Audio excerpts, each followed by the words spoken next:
El capítulo 7 del informe 2012 del Estado de la Nación trata sobre el tema del reconocimiento y la exigibilidad de los derechos de los pueblos indígenas. Este es un tema poco estudiado de manera sistemática en el país y que fue sugerido a nosotros por parte de la Defensoría de los Habitantes. El propósito de este capítulo es crear un instrumento de seguimiento que nos permita en el futuro ver en qué medida en el país efectivamente se tutelan los derechos que han sido reconocidos por la Constitución, por tratados internacionales y por las leyes. La investigación principal estuvo a cargo de don Rubén Chacón, que es una persona de muy amplia experiencia en el tema, y fue complementado con un aporte de la Defensoría de los Habitantes.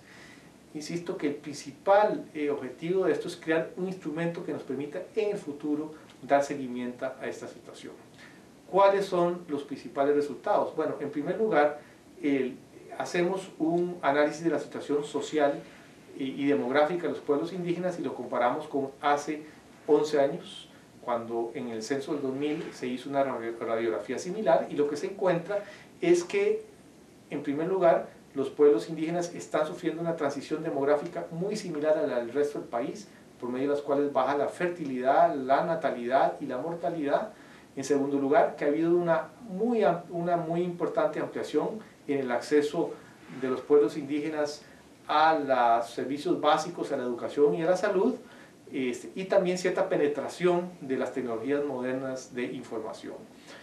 En tercer lugar, que pese a esos avances, aún persisten brechas muy importantes, sobre todo en el área del acceso a la educación con respecto al resto de la población no indígena. Y finalmente, que los pueblos indígenas son muy heterogéneos, existen brechas muy importantes tanto en el acceso a la salud como a la educación entre comunidades y territorios indígenas, en detrimento sobre todo en aquellos que están situados en zonas periféricas como las zonas altas de Talamanca o Punta Urica. El segundo aporte muy importante que hace este capítulo es analizar la normativa y la institucionalidad que tiene que ver con los derechos indígenas. Ahí lo que se encuentra es que la normativa de Costa Rica, efectivamente, hemos suscrito tratados internacionales muy importantes en la materia.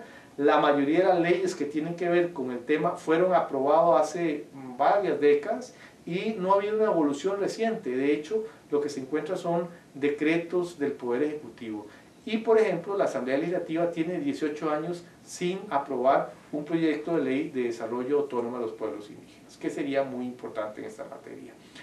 En el lado de la institucionalidad encontramos que hay 22 instituciones que la ley les da competencias específicas en relación con los pueblos indígenas, y que hay 44 más que, aunque la ley no les dé competencias, sí su rango de actividades inciden sobre la cotidianidad de los pueblos indígenas, por ejemplo el Ministerio de Salud. Sin embargo, no existe una autoridad que ordene y que sea la rectora en materia de la tutela de pueblos indígenas, sino que está muy dispersa. En tercer lugar, el capítulo explora el grado en que Costa Rica se está reconociendo efectivamente los derechos de pueblos indígenas en 9 derechos. Entre ellos está el derecho a la tierra, a una cultura propia, al desarrollo, a la educación y la salud, a la protección de la madre y los niños y las niñas y adolescentes, el derecho a la cultura. Y lo que encontramos, y esto es un problema muy grande, es que no existe información sistemática que permita en Costa Rica evaluar el grado en que se cumplen efectivamente esos derechos. Entonces, ¿qué es lo que hacemos?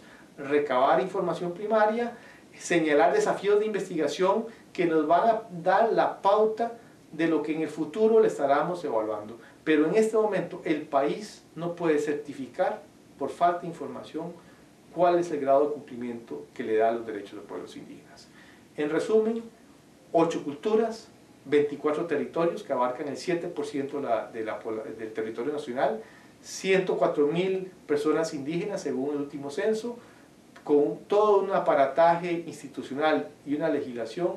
El país no puede certificar el cumplimiento, el grado en que da cumplimiento a la tutela de sus derechos.